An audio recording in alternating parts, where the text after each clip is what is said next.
देखो शिखरे आपणଙ୍କୁ स्वागत। आज ମୁଁ ଆପଣଙ୍କ ପାଇଁ ନେଇ ଆସିଛି ଦେଶ ବିଦେଶର 30ଟି ଗୁରୁତ୍ୱପୂର୍ଣ୍ଣ ଖବର। ଆପଣଙ୍କୁ ଅନୁରୋଧ ଭିଡ଼ିଓଟିକୁ ସମ୍ପୂର୍ଣ୍ଣ ଦେଖିବେ। ଭଲ ଲାଗିଲେ ଏହାକୁ ଲାଇକ୍ ଓ ସେୟାର ନିଶ୍ଚୟ କରିବେ। ନମ୍ବର 1, ସରକାରୀ ସ୍କୁଲରେ ପଢ଼ିଲେ ମିଳିବ ସଂରକ୍ଷଣ। ସରକାରୀ ହାଇସ୍କୁଲରେ ପଢ଼ୁଥିବା मेधावी ଛାତ୍ରଛାତ୍ରୀଙ୍କୁ ଇଞ୍ଜିନିୟରିଂ ଓ ମେଡିକାଲ କଲେଜରେ ସ୍ଥାନ ସଂରକ୍ଷଣ ଦେବା ନିମନ୍ତେ ବିଜେଡି ରାଜ୍ୟ ପରିଷଦରେ ପ୍ରସ୍ତାବ ପାରିତ ହୋଇଛି। ଆଉ ଏହି ପ୍ରସ୍ତାବକୁ ବିଜେଡି ସୁପ୍ରିମୋ ତଥା ମୁଖ୍ୟମନ୍ତ୍ରୀ ନବୀନ ପଟ୍ଟନାୟକ ଅନୁମୋଦନ ମଧ୍ୟ କରିଛନ୍ତି। ଆଉ ଏହି ପାରିତ ପ୍ରସ୍ତାବକୁ ସରକାରୀ ସ୍ତରରେ କାର୍ଯ୍ୟକାରୀ କରିବା ନିମନ୍ତେ ବିଭାଗୀୟ ମନ୍ତ୍ରୀଙ୍କ ନିକଟକୁ ପ୍ରସ୍ତାବ ପଠାଯିବ ବୋଲି ମୁଖ୍ୟମନ୍ତ୍ରୀ ସୂଚନା ଦେଇଛନ୍ତି।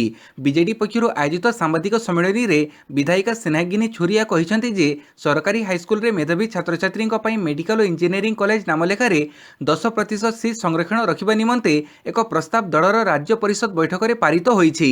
ଏହା ରାଜ୍ୟର मेधावी ଛାତ୍ରଛାତ୍ରୀଙ୍କୁ ଉଚ୍ଚଶିକ୍ଷା ନିମନ୍ତେ ପ୍ରୋତ୍ସାହିତ କରିବ। ନମ୍ବର 2, ବିଜେଡି ନେତାମାନେ ଏଣିକି ବାର୍ଷିକ ସମ୍ପତ୍ତିର ତାଲିକା ଦେବେ କହିଲେ ନବୀନ। ସରପଞ୍ଚଙ୍କଠାରୁ ଆରମ୍ଭ କରି ବ୍ଲକ ଅଧ୍ୟକ୍ଷ, ଜିଲ୍ଲା ପରିଷଦ ଅଧ୍ୟକ୍ଷ, ଉପାଧ୍ୟକ୍ଷ, ବିଧାୟକ, ମନ୍ତ୍ରୀ, ମୁଖ୍ୟମନ୍ତ୍ରୀଙ୍କ ପର୍ଯ୍ୟନ୍ତ ସମସ୍ତେ ପ୍ରତିବର୍ଷ ସେମାନଙ୍କର ସମ୍ପତ୍ତି ତାଲିକା ଦେବେ ଓ ଏହା ଜନସାଧାରଣଙ୍କ ପାଇଁ ସାର୍ବଜନୀନ ହେବ ବୋଲି ବିଜେଡି ସୁପ୍ରିମୋ ତଥା ମୁଖ୍ୟମନ୍ତ୍ରୀ ନବୀନ ପଟ୍ଟନାୟକ କହିବା ସହ ରାଜ୍ୟ ପରିଷଦର ସଦସ୍ୟ ଏହା ଉପରେ ବିଚାର କରି ପ୍ରସ୍ତାବ ଦେବାକୁ ଆହ୍ୱାନ ଦେଇଛନ୍ତି। ବିଜେଡି ରାଜ୍ୟ ପରିଷଦକୁ ସମ୍ବୋଧିତ କରି ଶ୍ରୀ ପଟ୍ଟନାୟକ କହିଛନ୍ତି ଯେ ସାଂସଦମାନେ ବି ସ୍ୱେଚ୍ଛାକୃତ ଭାବେ ସମ୍ପତ୍ତି ତାଲିକା ସାର୍ବଜନୀନ କରି ସାରା ଦେଶ ପାଇଁ ଉଦାହରଣ ସୃଷ୍ଟି କରିବେ। ସେହିପରି ସବୁ ସରକାରୀ କର୍ମଚାରୀ ପ୍ରାରମ୍ଭିକ ସ୍ତରରୁ ଆରମ୍ଭ କରି ମୁଖ୍ୟ ଶାସନ ସଚିବ ପର୍ଯ୍ୟନ୍ତ ସମସ୍ତେ ପ୍ରତିବର୍ଷ ସମ୍ପତ୍ତି ତାଲିକା ଦେବେ ଓ ଏହାକୁ ମଧ୍ୟ ସାଧାରଣ ଲୋକଙ୍କ ପାଇଁ ସାର୍ବଜନୀନ କରାଯିବ।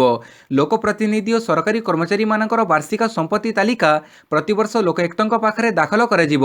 ଦୁର୍ନୀତି ରୋକିବା ପାଇଁ ଏଭଳି କଡ଼ା ପଦକ୍ଷେପ ନେବାରେ ଓଡ଼ିଶା ସାରା ଦେଶରେ ପ୍ରଥମ ରାଜ୍ୟ ହେବ ଓ ଅନ୍ୟ ରାଜ୍ୟମାନଙ୍କୁ ଏ ଦିଗରେ ବାଟ ଦେଖାଇବ ବୋଲି ନବୀନ କହିଛନ୍ତି। ନମ୍ବର 3, ଯୁକ୍ତ 3 ପ୍ରଥମ ବର୍ଷର ଦ୍ୱିତୀୟ ପର୍ଯ୍ୟାୟ ଆଡମିସନ ପାଇଁ ମାର୍ଗଦର୍ଶିକା ଜାରି। କାଲି ଓଡ଼ିଶା ସରକାରଙ୍କ ଉଚ୍ଚଶିକ୍ଷା ବିଭାଗ 2020-21 ଶିକ୍ଷାବର୍ଷ ପାଇଁ ଯୁକ୍ତ 3 ପ୍ରଥମ ବର୍ଷର ଦ୍ୱିତୀୟ ପର୍ଯ୍ୟାୟ ଆଡମିସନ ପାଇଁ ସମସ୍ତ ଡିଗ୍ରୀ କଲେଜର ଅଧ୍ୟକ୍ଷଙ୍କ ନିମନ୍ତେ ମାର୍ଗଦର୍ଶିକା ଓ ସମୟସୀମା ଜାରି କରିଛନ୍ତି। ଜାରି ମାର୍ଗଦର୍ଶିକା ଅନୁସାରେ ପ୍ରଥମ ପର୍ଯ୍ୟାୟରେ ଯେଉଁମାନେ ସିଏଫ୍ ଦାଖଲ କରିନାହାନ୍ତି ସେମାନେ ଦ୍ୱିତୀୟ ପର୍ଯ୍ୟାୟ ପାଇଁ ପୁଣିଥରେ ଆବେଦନ କରିପାରିବେ। ସେଥିପାଇଁ ସେମାନଙ୍କୁ ଅନଲାଇନରେ ସିଏଏଫ୍ ଫିସ୍ ଦାଖଲ କରିବାକୁ ପଡ଼ିବ। ଡିସେମ୍ବର 23 ତାରିଖ ପୂର୍ବାହ୍ନ 11ଟାରେ ୱେବସାଇଟ୍ରେ ଅନଲାଇନ୍ ସିଏଫ୍ ମିଳିବ। ଅନଲାଇନ୍ ସିଏଫ୍ ଦାଖଲର ଶେଷ ତାରିଖ ହେଉଛି ଡିସେମ୍ବର 28 ତାରିଖ ରାତି 11:45। ସେହିପରି ଜାନୁଆରୀ 2 ତାରିଖ ଅପରାହ୍ନ 2ଟାରେ ମେରିଟ୍ ଲିଷ୍ଟ ପ୍ରକାଶ ପାଇବ। ଅନଲାଇନ୍ ଆଡମିସନ ଫିସ୍ ଦାଖଲ ଜାନୁଆରୀ 2 ତାରିଖ ଅପରାହ୍ନ 2ଟାରୁ ଜାନୁଆରୀ 6 ତାରିଖ ସନ୍ଧ୍ୟା 5ଟା ପର୍ଯ୍ୟନ୍ତ ଚାଲିବ। ନମ୍ବର 4, ଆସନ୍ତାକାଲି ଖୋଲିବ ଶ୍ରୀମନ୍ଦିର, ସକାଳ 7:30ରୁ ଦର୍ଶନ ଆରମ୍ଭ। ଆସନ୍ତାକାଲି ଖୋଲିବ ପୁରୀ ଶ୍ରୀମନ୍ଦିର। ଏନେଇ ସହରବାସୀଙ୍କ ଦର୍ଶନ ପାଇଁ ଏସ୍ଓପି ଜାରି କରାଯାଇଛି। ଏ ସମ୍ପର୍କରେ ଜିଲ୍ଲାପାଳ ବଲୱନ୍ତ ସିଂ ଗଣମାଧ୍ୟମକୁ ସୂଚନା ଦେଇଛନ୍ତି। ଡିସେମ୍ବର 23ରୁ 25 ତାରିଖ ପର୍ଯ୍ୟନ୍ତ ସେବାୟତ ତାଙ୍କ ପରିବାର ଦର୍ଶନ କରିବେ। ଅପରପକ୍ଷେ 26 ତାରିଖରୁ ସହରବାସୀଙ୍କ ପାଇଁ ଦର୍ଶନ ଆରମ୍ଭ ହେବ। ସକାଳ 7:30ରୁ ଦର୍ଶନ ଆରମ୍ଭ ହେବ। ଦୈନିକ ପ୍ରାୟ 14 ଘଣ୍ଟା ଦର୍ଶନ ହେବ। ପରେ ୱାର୍ଡ ବାରି ଦର୍ଶନ ହେବ। ପ୍ରତିଦିନ 5ଟି ୱାର୍ଡର ଦର୍ଶନ ପାଇଁ ବ୍ୟବସ୍ଥା କରାଯାଉଛି। ଜାନୁଆରୀ 3 ତାରିଖ ପରଠୁ ପୁରୀ ସହର, ଜିଲ୍ଲା ଓ ଜିଲ୍ଲା ବାହାର ଭକ୍ତଙ୍କ ପାଇଁ କୋଭିଡ୍ ଟେଷ୍ଟ ବାଧ୍ୟତାମୂଳକ କରାଯାଇଛି। ଜାନୁଆରୀ 3 ପରେ ମଧ୍ୟ ପୁରୀ ସହରବାସୀଙ୍କ ପାଇଁ ସ୍ୱତନ୍ତ୍ର ବ୍ୟବସ୍ଥା କରାଯାଇଛି। ପ୍ରତ୍ୟେକ ଦିନ ସକାଳେ ଓ ସନ୍ଧ୍ୟାରେ 1 ଘଣ୍ଟା ଲେଖାଏଁ ଦର୍ଶନର ସୁବିଧା ଦିଆଯାଇଛି, ଯେଉଁଥିରେ ତାଙ୍କୁ କୋଭିଡ୍ ରିପୋର୍ଟ ଦେଖିବାକୁ ପଡ଼ିବ ନାହିଁ ବୋଲି ଜିଲ୍ଲାପାଳ ବଲୱନ୍ତ ସିଂ କହିଛନ୍ତି। ପାଣିପାଗ ସୂଚନା। ଥରୁଛି ସାରା ଓଡ଼ିଶା। ଆଗାମୀ 2 ଦିନ ପ୍ରବଳ ଜାଳ। ଶୀତରେ ଥରୁଛି ପୁରା ଓଡ଼ିଶା। ରାଜ୍ୟରେ ଲଗାତାର ପାରଦସ୍ତର ଖସୁଥିବା ବେଳେ ଗତ 2 ଦିନ ଭିତରେ ବିଭିନ୍ନ ସ୍ଥାନର ସର୍ବନିମ୍ନ ତାପମାତ୍ରା 5 ଡିଗ୍ରୀ ପର୍ଯ୍ୟନ୍ତ ଖସି ଯାଇଛି। 21 ତାରିଖ ରାତିରୁ 22 ତାରିଖ ସକାଳ ପର୍ଯ୍ୟନ୍ତ ବି ରାଜ୍ୟରେ ପ୍ରବଳ ଶୀତଲହରୀ ପ୍ରବାହିତ ହେବ। 23 ତାରିଖ ଦିନ ଶୀତ ପ୍ରକୋପ ସାମାନ୍ୟ କମିବ। ପାଣିପାଗ ବିଶେଷଜ୍ଞ ସୁରେନ୍ଦ୍ରନାଥ ପଶୁପାଳକ କହିଛନ୍ତି ଯେ ରାଜ୍ୟରେ ଶୀତ ପ୍ରବାହ ବଢ଼ିଛି, କିନ୍ତୁ 22 ତାରିଖରୁ ରାଜ୍ୟରେ ଶୀତ କିଛି ପରିମାଣରେ କମିବ ଓ 27 ତାରିଖରେ ଆଉ ଟିକେ କମିବ। ଏଥିସହ ଦିନର ସର୍ବାଧିକ ତାପମାତ୍ରା ମଧ୍ୟ ଏହି ସପ୍ତାହରେ ବଢ଼ିବ। ଉତ୍ତର ଓଡ଼ିଶାରେ 22ରୁ 29 ତାରିଖ ପର୍ଯ୍ୟନ୍ତ ଦିନର ସର୍ବାଧିକ ତାପମାତ୍ରା କ୍ରମଶଃ ବଢ଼ି 29 ତାରିଖ ସୁଦ୍ଧା 5 ଡିଗ୍ରୀ ପର୍ଯ୍ୟନ୍ତ ଅଧିକ ହୋଇଯିବ। ନମ୍ବର 6, ପରୀ ହତ୍ୟା ମାମଲାର ଅଭିଯୁକ୍ତଙ୍କୁ 3 ଦିନିଆ ରିମାଣ୍ଡରେ ନେଲା ଏସ୍ଆଇଟି। ପରୀ ଦୁଷ୍କର୍ମ ହତ୍ୟା ମାମଲାରେ ଅଭିଯୁକ୍ତଙ୍କୁ 3 ଦିନିଆ ରିମାଣ୍ଡରେ ନେଲା ଏସ୍ଆଇଟି। ରିମାଣ୍ଡରେ ନେବାକୁ ଏସ୍ଆଇଟିକୁ ଅନୁମତି ଦେଲେ ପୋକ୍ସୋ କୋର୍ଟ। 4 ଦିନିଆ ରିମାଣ୍ଡରେ ନେବାକୁ ଏସ୍ଆଇଟି ଆବେଦନ କରିଥିବା ବେଳେ 3 ଦିନ ରିମାଣ୍ଡରେ ନେବାକୁ ଅନୁମତି ଦେଇଛନ୍ତି କୋର୍ଟ। ମାମଲାର ଶୁଣାଣି ପୋକ୍ସୋ କୋର୍ଟରେ ହିଁ ଚାଲିବ। କାଲି ଅଭିଯୁକ୍ତଙ୍କୁ କୋର୍ଟରେ ହାଜର କରିଥିଲା ଏସ୍ଆଇଟି। ନୟାଗଡ଼ ପରୀ ହତ୍ୟା ମାମଲାରେ ଜଣଙ୍କୁ ଗିରଫ କରାଯାଇଥିଲା। ଅଭିଯୁକ୍ତ ଜଣକ ଯୁଦୁପୁର ଗାଁର ବୋଲି ସୂଚନା ମିଳିଛି। ଏ ମଧ୍ୟରେ ପରୀ ଦୁଷ୍କର୍ମ ହତ୍ୟା ମାମଲାର ପ୍ରଥମ ଅଭିଯୁକ୍ତର ଗିରଫଦାରୀ ପରେ ଗଣମାଧ୍ୟମ ପ୍ରତିନିଧିଙ୍କ ବିଭିନ୍ନ ପ୍ରଶ୍ନର ଉତ୍ତର ଦେଇ ଏସ୍ଆଇଟି ମୁଖ୍ୟ ଅରୁଣ ବୋଥରା କହିଛନ୍ତି ଯେ ଅଭିଯୁକ୍ତ ବିରୋଧରେ ଯଥେଷ୍ଟ ପ୍ରମାଣ ମିଳିବା ପରେ ତାକୁ ଗିରଫ କରାଯାଇଛି। ଥରେ ନୁହେଁ, ଗତ 10 ଦିନ ମଧ୍ୟରେ ବହୁବାର ପଚରାଉଚରା ପରେ ଏସ୍ଆଇଟି ପକ୍ଷରୁ ଅଭିଯୁକ୍ତଙ୍କୁ ଗିରଫ କରାଯାଇଛି। ନମ୍ବର 7 ବ୍ରିଟେନକୁ ବିମାନ ବାତିଲ କଲା ଭାରତ। ବ୍ରିଟେନରେ କୋଭିଡ ଆକ୍ରାନ୍ତଙ୍କ ସଂଖ୍ୟା ବଢ଼ୁଥିବା ଦେଖି ଭାରତ ସରକାର ଆକ୍ସନ ମୋଡରେ। ତେଣୁ ଡିସେମ୍ବର 31 ଯାଏଁ ଭାରତ ଏବଂ ବ୍ରିଟେନ ମଧ୍ୟରେ ସମସ୍ତ ବିମାନ ସାମୟିକ ଭାବେ ବାତିଲ କରାଯାଇଛି। ଯେଉଁମାନେ ବ୍ରିଟେନରୁ ଆସିବେ ସେମାନଙ୍କର ଆରଟିପିସିଆର ଟେଷ୍ଟ ହେବ। ନେଗେଟିଭ ଆସିଲେ ମଧ୍ୟ ସପ୍ତାହକ ପାଇଁ ସଙ୍ଗରୋଧରେ ରହିବାକୁ ହେବ। ପଜିଟିଭ ଆସିଲେ କୋଭିଡ ସେଣ୍ଟର ନହେଲେ ସଙ୍ଗରୋଧ କେନ୍ଦ୍ରକୁ ପଠାଯିବ ବୋଲି ସରକାର ନିୟମ କରିଛନ୍ତି। ବିମାନ ବନ୍ଦରରେ ଥିବା ଯାତ୍ରୀମାନଙ୍କୁ ଏ ବିଷୟରେ ସୂଚନା ଦିଆଯିବ। ନମ୍ବର 8 ମାତ୍ର 100 ଟଙ୍କାରେ କରିପାରିବେ କୋଭିଡ ଆଣ୍ଟିଜେନ୍ ଟେଷ୍ଟ। ରାଜ୍ୟରେ ଶସ୍ତା ହେଲା କୋଭିଡ ନମୁନା ପରୀକ୍ଷା। ଏଣିକି ମାତ୍ର 100 ଟଙ୍କାରେ ଘରୋଇ ଲାବୋରେଟୋରୀରେ ହୋଇପାରିବ ନମୁନା ପରୀକ୍ଷା। ଆଣ୍ଟିଜେନ୍ ପରୀକ୍ଷା ପାଇଁ ସର୍ବାଧିକ ମୂଲ୍ୟ 100 ଟଙ୍କା ଧାର୍ଯ୍ୟ କରିଛନ୍ତି ରାଜ୍ୟ ସରକାର। ଏହା ଭିତରେ ଜିଏସ୍ଟି ଅନ୍ତର୍ଭୁକ୍ତ ରହିଛି। ଅର୍ଥାତ୍ ଏହି ପରୀକ୍ଷା ପାଇଁ କୌଣସି ଲାବୋରେଟୋରୀ 100 ଟଙ୍କାରୁ ଅଧିକ ମୂଲ୍ୟ ନେଇପାରିବେ ନାହିଁ।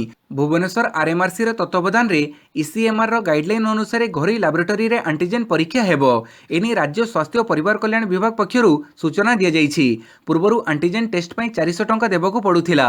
ସେହିଭଳି ଆରଟିପିସିଆର ଟେଷ୍ଟ ପାଇଁ 1200 ଟଙ୍କା ଦର ଧାର୍ଯ୍ୟ କରିଛନ୍ତି ସରକାର। ନମ୍ବର 9 ମଙ୍ଗଳବାର ରାତି 11ରୁ ସକାଳ 6 ନାଇଟ୍ କର୍ଫ୍ୟୁ।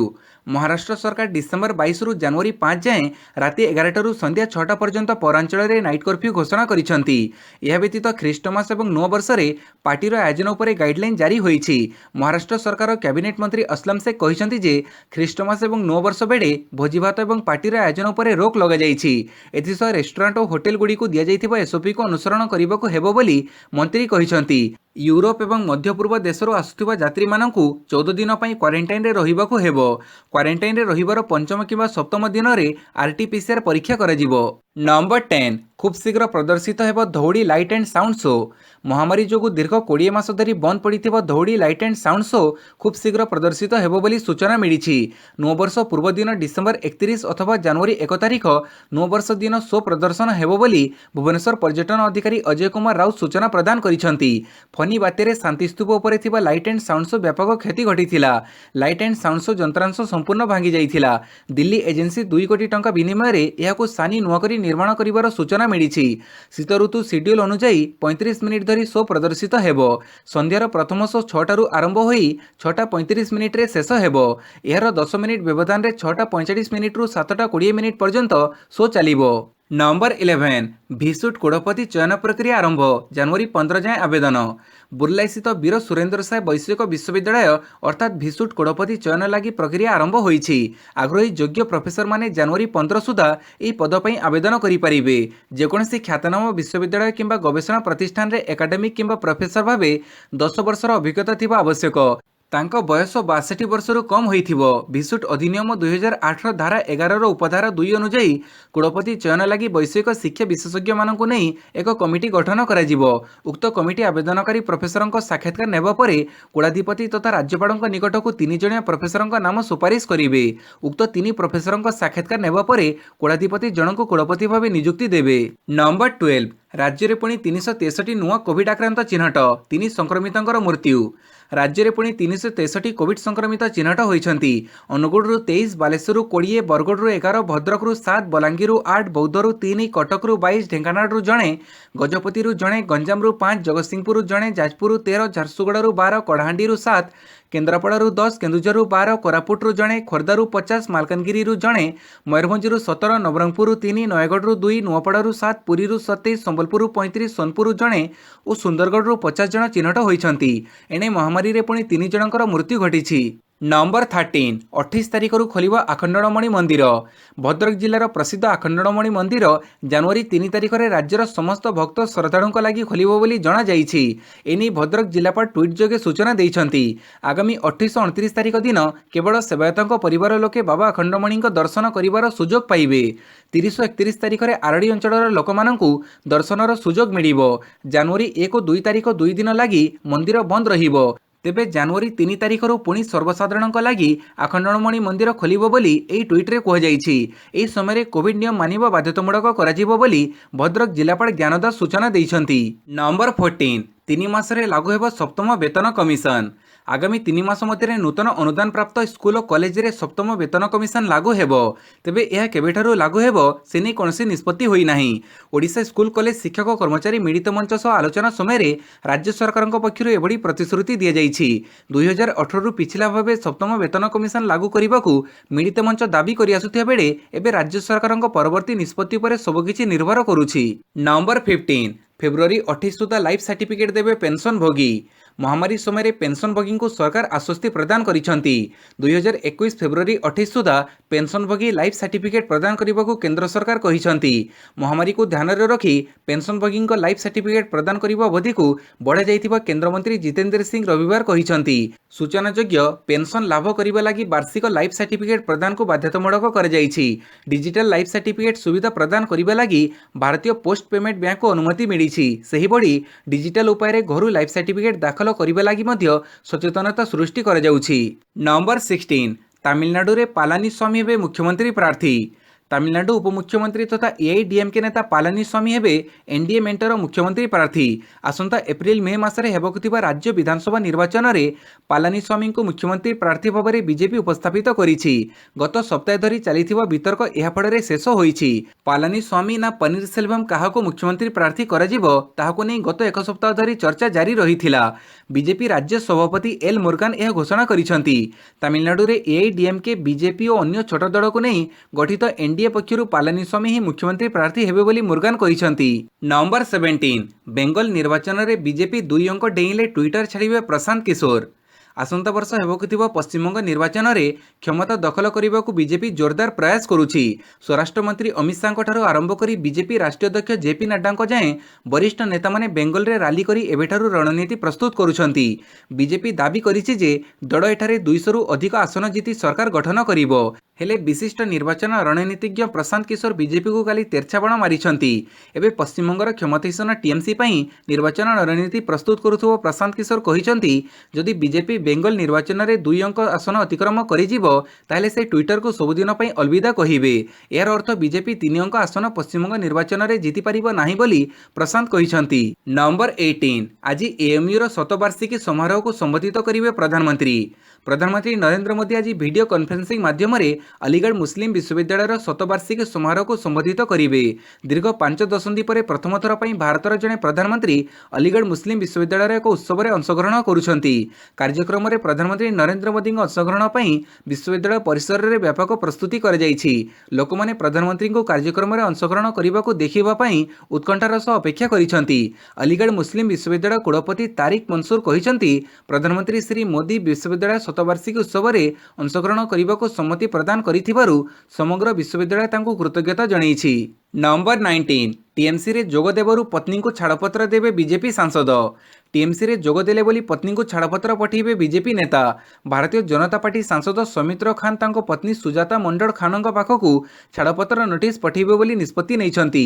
2021 विधानसभा निर्वाचन पई सुजाता ममतांक दल टीएमसी रे जोग देबारु एपरि निष्पत्ति नैछंती सौमित्र खान। सौमित्र वर्तमान पश्चिमबंगर बीजेपी युव मोर्चा अध्यक्ष और विष्णुपुर निर्वाचन मंडली लोकसभा सांसद अछंती। आज दिन आरंभ सुजाता टीएमसी रे जोग देइथिले। या परे पारिवारिक कड़ी केते चरम रे पहुंचीथिला ता लोकलोचन को आसीथिला। या परे समितिर सुजाता को छाड़पत्र देबे बोली निष्पत्ति नैछंती। नंबर 20 भारत वियतनाम वर्चुअल सम्मेलनी 7 राजीनामा स्वाक्षरित। प्रधानमंत्री नरेंद्र मोदी काली वियतनाम प्रधानमंत्री नुएन जंग फुकंक सह वर्चुअल आलोचना करिसेंती। उभय नेता मोटामोटी भावे द्विपाक्षिक संपर्कर समीक्षा करने सह आंचलिक और आंतर्जातिक प्रसंग गुड़िक उपर आलोचना करिसेंती। कोविड परवर्ती अर्थनैतिक संस्कार प्रसंग आलोचनार परिसर को आसीथिला। मोदी तांकर उद्घाटनी वक्तव्य में वियतनाम भारतर आक्ट ईस्ट नीतिर एक गुरुत्वपूर्ण राष्ट्र बोली वर्णन करथिले। वियतनाम भारत प्रशांत महासागरीय विजन एक अविच्छेद्य अंश बोली प्रधानमंत्री कहिसेंती। नंबर 21 विश्व अर्थनीतिर पेंठस्थली हेबा पई ओडिशा प्रस्तुत कहले धर्मेंद्र प्रधान। अपार संभावनार राज्य ओडिशा विश्व अर्थनीतिर पेंठस्थली हेबापई स्वतंत्र भाव प्रस्तुत बोली सोमवार राउरकेला संबलपुर और झारसुगुड़ा आईसीएआर शाखा पक्षर आयोजित वेबिनार जोगदे कहते केन्द्रमंत्री धर्मेन्द्र प्रधान अमाप खनिज संपद भौगोलिक स्थिति और बजार सहित ओडिशा विश्व बजार में आगामी दिनर संभावना को उपयोग करने को स्वतंत्र भाव में प्रस्तुत अच्छी। अमाप खनिज राज्य भाव जनाशुना ओडिशा रे मात्राधिक आयरन कोईला बक्साइट क्रोमाइट गच्छित होई रहिछि एवं देश को अधिक रप्तानी करिबारे अग्रणी भूमिका ग्रहण करिछि। नंबर 22 एमपी अनुभव महांती को महिला कमिशनर को नोटिस। केन्द्रापड़ा एमपी तथा अभिनेता अनुभव महांती और तांको स्त्री अभिनेत्री वर्षा प्रियदर्शिनी मध्य पारिवारिक विवाद एवं चरम सीमार पहुंची। गत 15 तारिख में वर्षा राज्य महिला कमिशनर द्वारस्थ हो निर्यातन अभियोग आनी। उक्त अभियोग को भित्ति करी कमिशन सोमवार अनुभव समेत तांको मां और बापा को नोटिस करिसेंती। आसंता 29 तारिख में समस्ते महिला कमिशन रे व्यक्तिगत हाजर होई पक्ष रखिबा को निर्देश दैछंती। नंबर 23 ऑफिसरों को समन करिवार अधिकार केन्द्र पाखरे रहिछि कहिले साहा। केंद्रीय प्रतिनिधि को सुरक्षा जोगाइबारे विफल होइतिबा पश्चिमबंग क्याडर 3 आईपीएस को समन करिवार अधिकार रही केन्द्र गृह मंत्रालय पाखरे। 3 आईपीएस को डेपुटेशन रे पठेबा नहीं केन्द्र संविधान एवं आईन को तर्जमा करी राज्य सरकार को चिठी लिखिछि। यह संघीय व्यवस्था रे रहिछि। प्रथमे नियमावली अनुसरण करी केन्द्र आगे ममता सरकार निजर मत रखिबा ठीक हेबो। बोलपुर रे एक सामाजिक सम्मेलन को संबोधित करी साहा यह कहिसंती। ममता बनर्जी एवं टीएमसी सरकार निज विफलता को जनसाधारण नजर को हटाइबा पई एभली प्रसंग उठैछंती बोली से कहिसंती। 3 जण आईपीएस अधिकारी को तुरंत डेपुटेशन रे पठिबा पई गुरुवार पुणी थरे राज्य को केन्द्र चिठी लिखिछि। तेबे मुख्यमंत्री ममता ई पदक्षेप को असंवैधानिक ग्रहणीय नुहे बोली कहिसंती। नंबर 24 इटाली को व्यापिला इंग्लैंड रो आरंभ होइतिबा नुआ कोविड संक्रमण। इंग्लैंड नूतन गुणसूत्रधारी कोविड संक्रमण को नहीं एवं सारा विश्व में आतंक खेड़ी जाइछि। पूर्वर आसीथिबा भूताणुर मुकाबिला करिबा पई विश्व को वर्षे समय लागिथिबा बेले एवं नूतन गुणसूत्रधारी भाइरस संक्रमण द्रुत गति में बढ़ुवा खबर लोकंक मुंडव्यथार कारण पलटिछि। इंग्लैंड पर एवं इटाली को नूतन गुणसूत्रधारी भाइरस संक्रमण व्यापिथिबा जणा पड़िछि। एने इटालीर स्वास्थ्य मंत्रालय पक्षरु सूचना दिया जाइछि। अन्य पक्षरे संक्रमण भୟରେ भारत समेत France, Germany, Italy, Netherland, Belgium, Austria, Canada, Ireland और बुल्गेरिया ब्रिटेन रू विमान उड़ान उपर रोक लगेइछंती। नंबर 25 देश में 24,337 नुआ कोविड मामला। गत 24 घंटा मध्य 24,337 नुआ संक्रमित चिन्हट होगा पर भारत में समुदाय कोविड आक्रांतों संख्या 1,55,560 रे पहुंची। देश में 24 घंटा मध्य 24,337 महामारी नूतन संक्रमण और 333 मृत्यु रेकर्ड कर तथ्य को मिसी भारत में समुदाय कोविड-19 जनित मृत्यु संख्या 1,45,810 रे पहुंची। सेहिभଳି देश में समुदाय आक्रांतों संख्या 1,55,560 रे पहुंची। नंबर 26 ओडिशा आंध्र विवादीय जमी। सीमांत जिला राजस्व निरीक्षकों मिलित मापजुप आरंभ। दीर्घ वर्ष धरी लगी रही ओडिशा आंध्र सीमांत जमी विवादर समाधान उद्यम आरंभ होईछि। काली उभय राज्यर सीमांत जिलागुड़िकर राजस्व अधिकारी माने मिलित भाव मापजुप आरंभ करिसेंती। ओडिशा सरकार पक्षरु गजपति जिला सदर महकुमा पारडाखेमंडी निकटस्थ एस्काबेटी ग्रामर चिरिगोली मौजारे 12 जन भूमिहीन को 12 एकर चाष जमी प्रदान कर जाइथिला। तेबे वर्ष वर्ष धरी आंध्र चाषी से जमी को अख्तियार रखी जोर जबरदस्त चाष करि आसुछंती। काली आंध्र प्रदेशर श्रीकाकुलम जिला पुराणापाटଣା मंडलर राजस्व अधिकारी नेतृत्व में एक दल और पारडाखेमंडी तहसिलदार नेतृत्व में राजस्व विभाग बहु अधिकारी मिलित भाव विवादीय जमीर मापजुप आरंभ करिसेंती। नंबर 27 बर्षियान कांग्रेस नेता मोतीलाल भोरांक देहांत। कांग्रेसर वरिष्ठ तथा बर्षियान नेता मोतीलाल भोरांकर सोमवार दिल्लीर एक डाक्तरखाना देहांत हो जाइछि। मृत्यु बेलू 93 वर्ष होइथिला। कांग्रेस नेता मोतीलाल भोरा तांकर 93तम जन्मदिन पालन करिवार गोटे दिन पर काली दिल्ली फोर्टिस एस्कॉट हॉस्पिटल रे तांकर परलोक हो जाइछि। नंबर 28 आबुधाबी टी10 लीग रो चतुर्थ संस्करण जनवरी 28 रु। आबुधाबी टी10 लीग रो चतुर्थ संस्करण जनवरी 28 रु फेब्रुआरी 6 पर्यंत आयोजित हेबो। एथर विश्व क्रिकेटर 3 विस्फोरक बैट्समैन वेस्टइंडीजर क्रिस गेल, डुएन ब्रावो और पाकिस्तान शाहिद आफरीदी एथिरे अंशग्रहण करिवे बोली स्पष्ट होईछि। जहाँफଳରେ क्रिकेट प्रेमी माने एही लीग रो भरपूर मजा उठेइबे। जायद क्रिकेट स्टेडियम रे समस्त मैच खेला जिवो। उपरोक्त 3 खेलाड़ी व्यतीत अन्य अंतर्जातीय स्टार मध्ये एथिरे खेलिबे। कलंदर्स पई अफरीदी दिल्ली बुल्स पक्षरु ब्रावो और टीम आबुधाबी तरफरु गेल खेलिबे। आईसीसी प्रथम थर पर यह लीग को मान्यता देइछि। नंबर 29 आईएसएल हारिला बेंगलुरु। चलित इंडियन सुपर लीग रे प्रथम थर पर पराजय स्वाद चाखी बेंगलुरु एफसी। सोमवार अनुष्ठित मैच रे दल 0-1 गोल रे एटीके मोहन बागान ठारू हारी जाइछि। मैच रो 33तम मिनिट रे डेविड विलियम्स देइथिबा गोलटी शेष में निर्णायक होइथिला। कार्ल मैकह्यूसंक पास रु विलियम्स ए गोल स्कोर करथिले। प्रथम अर्ध रे एटीके 1-0 गोल रे अग्रणी रहिथिला। द्वितीय अर्ध रे बेंगलुरु गोल परिशोध पई अप्राण उद्यम करथिला, मात्र एटीके रक्षण भाग ता हेबाकू देई नथिला। एटीके मोहन बागान यह थिला क्रमगत द्वितीय विजय। 7 मैच रु पंचम विजय हासिल करथिबा एटीके 16 पॉइंट सहित टेबुल द्वितीय स्थान में अपरिवर्तित रहिछि। नंबर 30 हफिजंग 19 पाकिस्तान परास्त, न्यूजीलैंड जीतिला श्रृंखला। अभिज्ञ बैट्समैन मोहम्मद हाफिजंग आकर्षणीय 19 रन सत्वे पाकिस्तान पुणी पराजय बरण करिछि। रविवार अनुष्ठित न्यूजीलैंड विपक्ष द्वितीय टी20 रे सादब खानक दल 9टी विकेट्रे परास्त होइछि। अन्यपक्षे घरे न्यूजीलैंड आउ एक सहज विजय सहित 3 मैच विशिष्ट श्रृंखला को 2-0 रे जीति नेइछि। हाफिजंक 19 रन को टीम सिपटंकर 84 रन फिका पकई देइथिला। तेबे सुंदर बोलिंग करिथिबा टीम साउदी मैचर श्रेष्ठ खेलाड़ी पुरस्कार पाइथिले। वीडियोटी को संपूर्ण देखिथिबारु बहुत बहुत धन्यवाद।